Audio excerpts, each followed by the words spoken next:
So I remember one time we're coming back from picking up, I believe it was a 5-pound order. It was a small order. This was late summer. It was the middle of the drought. There was not a lot of product to be had. We met up with a redneck in Ashland, Oregon, at the very tip of Southern Oregon. This was the middle of the night, and it was just a sloppy operation. None of the pounds of weed that we picked up were in vacuum sealed bags. So the shit was just reeking through the bags, and we didn't have any like secondary turkey bags on us to double bag it, to really suck the smell out. So we just said, fuck it. We were exhausted. We just threw it in the back and said, well, pray to God.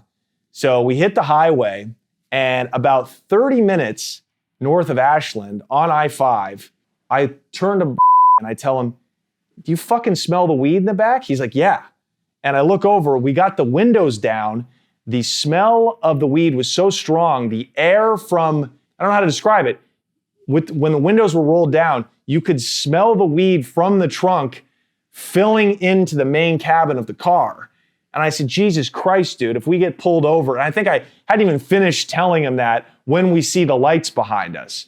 So I'm in a panic. I'm like, my God, we are gonna go to prison for the stupidest shit in the history of drug trafficking.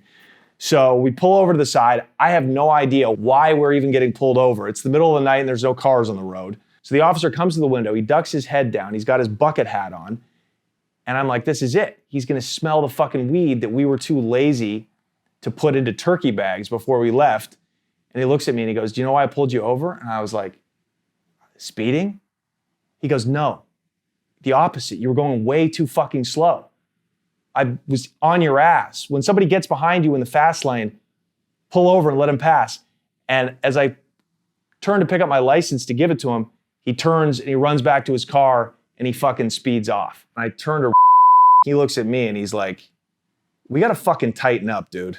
So there you go. I mean, you could call it white privilege, and it is. It's also just taking little steps to try to disguise yourself and make yourself look harmless.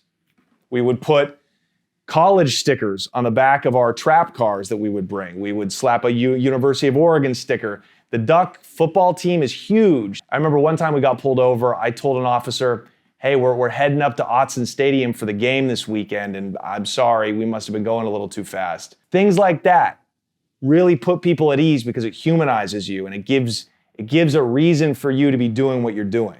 So that's what I tell all smugglers. It all depends on what region you're in, you know?